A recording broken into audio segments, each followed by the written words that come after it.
dia, hoje é 24 de maio, eu sou Ana Carolina Zitlag e esse eu ouvi na Bloomberg... Errei de novo o nome do podcast, cara. E esse eu ouvi num podcast da Bloomberg Linha. Aqui eu te conto as principais notícias de negócios e de economia do Brasil e do mundo. Fala, minha galerinha. Mais um dia, mais uma vez eu prometi pra mim mesma que eu ia escrever esse episódio VaptVupt.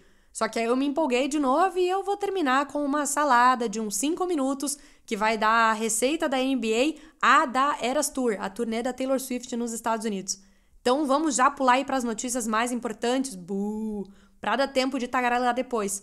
Eu vou deixar mais curtinho hoje porque eu também passei dos limites aí com a novela dos Moreira Salles, mas fico muito feliz que vocês tenham escutado. Se você não escutou o episódio de ontem, vai lá porque foi legal. Eu gostei muito de falar sobre isso. Volto com mais informações sobre famílias bilionárias brasileiras em breve. E o meu último recado paroquial de hoje é que eu prometi, em algum momento dessa semana ou da semana passada, falar sobre um rolê da Amazônia e da Vale. E eu vou. Só que tem mais coisa para falar sobre isso, então vai ser o tópico da minha próxima empolgação, tá bom? As notícias. Dando um pouquinho de emoção para o tranquilo final de terça-feira da equipe da Bloomberg Linha, o Congresso colocou em votação perto das 8 da noite o texto do esqueleto fiscal. O novo conjunto de regras que vão ser usadas para controlar as contas públicas e que substitui o teto de gastos foi aprovado pelos deputados e segue agora para o Senado. O texto base foi aprovado por 372 votos a 108. O governo precisava de um mínimo de 257 votos dos deputados. No entanto, para a substituição do teto de gastos pelo esqueleto fiscal ser efetivada, a proposta ainda depende de votação dos destaques, que são as mudanças no texto e que está previsto para acontecer nesta quarta-feira. Apesar das mudanças no texto base, o avanço da proposta pela Câmara é uma vitória para o governo do presidente Luiz Inácio Lula da Silva, que sofreu um revés ao tentar mudar as regras do marco do saneamento, conjunto de regras que vai regular o setor no início do mês. O texto do esqueleto também é uma vitória para o ministro da Fazenda, Fernando Haddad, que negociou com alas do governo para estabelecer essas novas regras. Seguirei falando do Brasil, pois temos falado bastante dos Estados Unidos nos últimos tempos e aqui é Brasil.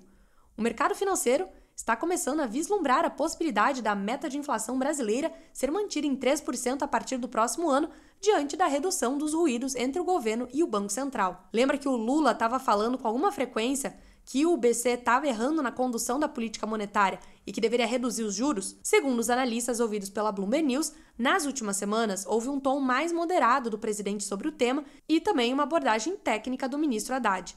Ainda assim, prevalece entre os investidores o receio de que a meta vai ser elevada na reunião do Conselho Monetário Nacional no final de junho. A meta da inflação funciona como um objetivo a ser perseguido pelo Banco Central, como forma de assegurar a estabilidade de preços no país.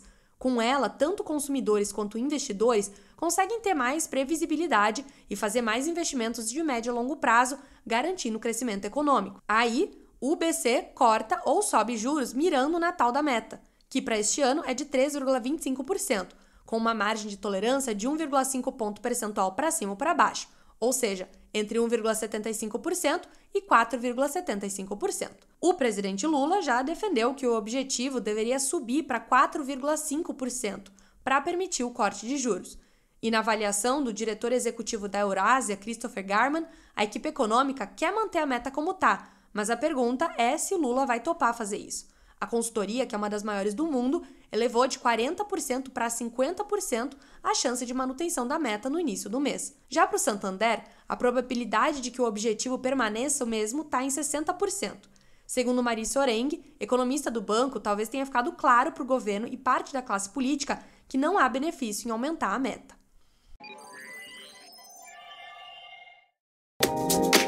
Tenho uma má notícia para você. A Netflix iniciou nesta terça-feira a cobrança por compartilhamento de senhas no Brasil e em outros 102 países do mundo. A partir de hoje, a conta da Netflix só vai poder ser usada pelos moradores de uma mesma residência. Para os usuários que desejarem compartilhar a conta com outras casas, a empresa vai permitir o compartilhamento, só que por R$ 12,90 por mês, quase um terço do valor cheio de uma conta padrão, que é de R$ 39,90. Segundo as empresas, os assinantes vão conseguir utilizar a plataforma mesmo em outros aparelhos, quando estiverem viajando, em hotéis, em casas de temporada, na fazenda ou numa casinha de sapê. E eu sigo esperando pelo dia em que a Disney fará o mesmo com o Disney Plus e eu terei que parar de compartilhar a senha com a minha amiga que mora na Nova Zelândia. Não tem como a gente morar na mesma casa. Já estamos na quarta-feira, metade da semana, e sabe o que é mais legal? Além de ser metade da semana, é que amanhã, quinta-feira, que geralmente vem depois da quarta-feira, teremos mais uma final da NBA, porque o Celtics serviu e levou o Miami Heat pro quinto jogo. DJ Khaled, ficou chato pra você. Ana, por que você força a bola? Entenderam o trocadilho? Com informações de esportes em um podcast sobre economia e negócios. Primeiro porque, somente no ano passado, a competição cresceu mais de 50% em audiência no Brasil, tendo cerca de 50 milhões de espectadores. Nos Estados Unidos, é um mercado que teve receita de 10 bilhões de dólares no ano passado, vinculado a marcas como Budweiser, Ruffles, Hellmann's e Gatorade. Segundo, também, porque uma vez o senhor meu papi, que gosta de esportes, mas não é lá um grande fã de futebol, aliás, eu nunca vi ele assistir um jogo na vida, ficou meia hora conversando com um cara do trabalho sobre o Brasileirão, e ele sabia tudo sobre o Brasileirão. Aí eu perguntei depois, senhor meu pai, por que tu sabe tanta coisa de futebol se tu prefere dar um tapa na própria testa a assistir uma partida? Aí ele me deu uma sábia lição, que é se interessar por coisas que a gente não gosta, caso elas sejam importantes para as pessoas com quem a gente quer se comunicar. Assim como é minha função espalhar a palavra da Taylor Swift para todos os públicos. Como, por exemplo, se você olhar o top global de músicas aqui do Spotify, verá a música Cruel Summer, do álbum de 2019 dela. O que uma música de 2019 está fazendo no topo dos charts em pleno 2023? Que os países do hemisfério norte estão prestes a entrar no verão, o Summer. 2, que ainda estamos sofrendo parcialmente com o término do namoro dela com o Joe Alwyn, que é sobre quem a música fala. E 3, porque ela está em turnê e a performance dessa música está muito bem falada. Por isso, ressuscitou. Inclusive, segundo a Forbes, a Eras Tour pode arrecadar de 500 milhões a 1,5 bilhão de dólares. Taylor Swift ganhará em uma tour 1/10 do que a NBA faturou em 2022. Pronto, resumi para você. E eu percebi que eu não tinha um lead para essa notícia. Lead é um termo no jargão jornalístico que diz meio que o que eu quero dizer com isso. E daí? É o famoso e daí? Por que você está me contando isso? Por nada, porque eu queria. Agora eu vou falar de petróleo, só para falar, para depois vocês não saírem falando por aí que não tem informação nesse podcast. O mais graduado funcionário de energia da Arábia Saudita emitiu outro aviso aos investidores que apostam na queda das cotações de petróleo, os chamados short sellers.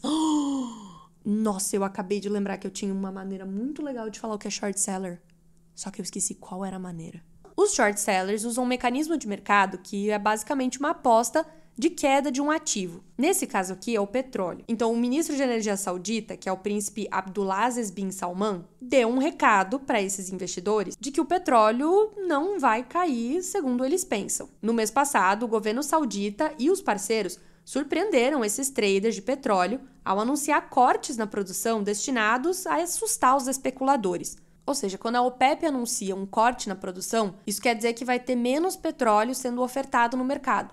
Se vai ter menos petróleo sendo ofertado no mercado, o preço vai acabar subindo, porque vai ter menos oferta. Só que isso não adiantou muito e, em poucas semanas, os gestores já ficaram mais pessimistas em relação às cotações da commodity, em meio aos temores de uma economia global mais fraca. A OPEP, que é um bloco de 23 países, vai se reunir na próxima semana, nos dias 13 e 4 de junho, em Viena, na Áustria. Tradicionalmente, eles se reúnem em Viena, na Áustria, para revisar a política de produção para o segundo semestre do ano. Embora vários delegados dessa entidade já tenham dito que não tem necessidade de mais ações agora, porque as restrições existentes já vão ajudar a restringir os mercados globais, o príncipe Abdulaziz é conhecido por orquestrar intervenções surpresa. Segundo ele, durante o Fórum Econômico do Catar, em Doha, é preciso ficar vigilante e ser proativo. Em teoria, os estoques globais de petróleo já estão a caminho de um aperto acentuado no restante do ano, à medida que a recuperação pós-pandemia da China no consumo de combustível ganha ritmo, com os próprios dados da OPEP apontando para um déficit substancial de oferta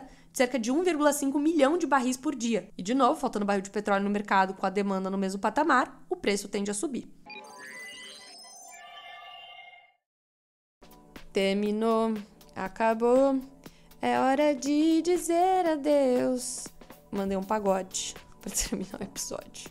Completamente lelé da cuca, gente. Tá tarde, viu?